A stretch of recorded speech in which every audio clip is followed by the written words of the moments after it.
The NHL All-Star Weekend is back. The game, the skills competition, and so much more. A host from NHL on Sportsnet, Darren Millard, in fact, in Columbus, Ohio right now. There he is. Good morning. And the pandemonium behind you, you can feel it. It's palpable. Darren, tell us. Set the scene in Columbus right now.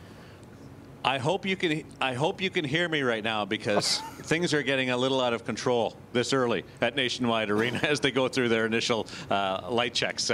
Now, you know what? This is the first time the All-Star Game has come to Columbus. It's one of the few cities that's never hosted an All-Star Game, and it's been in the works for a few years. It was initially planned a couple of seasons ago, but it was wiped out because of the lockout. So they've got their opportunity here, and they've done a really good job surrounding the city and around this 2 million population of Columbus, and the Arena District has revitalized downtown Columbus. I'm not sure whether you or many of the viewers have been here, but it's a real small town feel in Columbus, and they're making it into a big event, and a lot of people are excited about their hockey club. Last year was a breakthrough season for this franchise.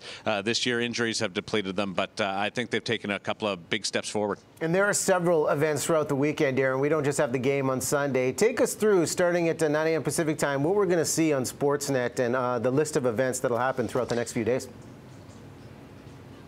Well, you know what? My biggest fear right now is by the time we get to the 12th year of our NHL rights deal with Rogers, this is going to be about a month-long festival, because All-Star Weekend used to be a game. You popped in, you popped out, and then they added the skills competition. Now there's the draft. It's basically a 6-day stay here in Columbus. Tonight we've got the fantasy player draft. Jonathan Toews against Nick Foligno, the two captains, and they're going to draft their team. Everybody wonders who's going to be last. I don't think it's going to be Radim Vrbata. He's away and cool at being one of the initial picks.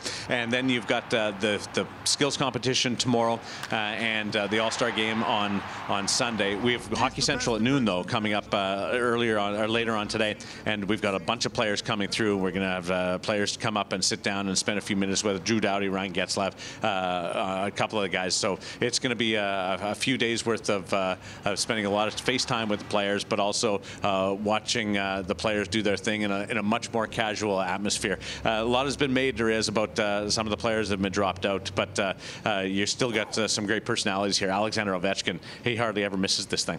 And who do you think will be the standout? What's the story, knowing that Sidney Crosby won't be there, Malkin from the Penguins won't be there either? What do you think will be the standout for maybe young talent to take the spotlight and run with it?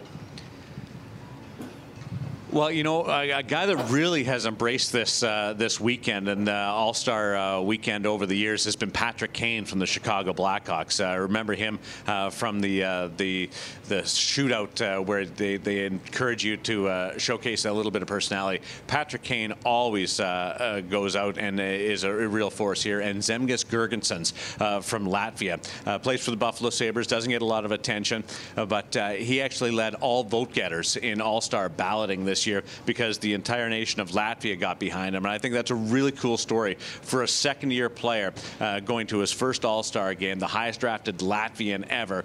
And it just takes this weekend in a little different place than we normally see it. So Zemgus Girgensons, for a guy that's suffering through obviously a challenging season with a rebuild in Buffalo, is a neat little story. And of course, we on the West Coast are voting for Radim Vrbata to stand out and do a little something for us and represent for the Canucks. Hey, well, how about him? Ria's like a dozen years in the National Hockey League. He's played for 6 different teams, and Radim Vrbata gets a chance to play with the Sedins going into this year, and he's going to play in his first All-Star game. So that's a real, like, put in your work, put in your time, you bounce around, and things obviously haven't gone totally perfect for him through his career. But he's a National Hockey League All-Star Game participant, so that's a real cool story. Well-deserved honor. Listen, have some fun this weekend. We'll check back with you guys over the weekend and then on Monday on BT. Thanks for doing this, Darren. Looking forward to it. Thanks, Reese. Okay. Heard there's going to be a mascot showdown as well. First ever NHL All-Star Weekend. Talk about fun. Now, quick reminder, if you want to take in the action on Sportsnet. So tomorrow, 4 p.m. CBC, the All-Star Skills Competition, and then 2 p.m. on CBC Sunday afternoon for the official NHL All-Star Game and Rogers Game Center Live. Get that app. They've got all kinds of unique angles for you to capture the behind-the-scenes action.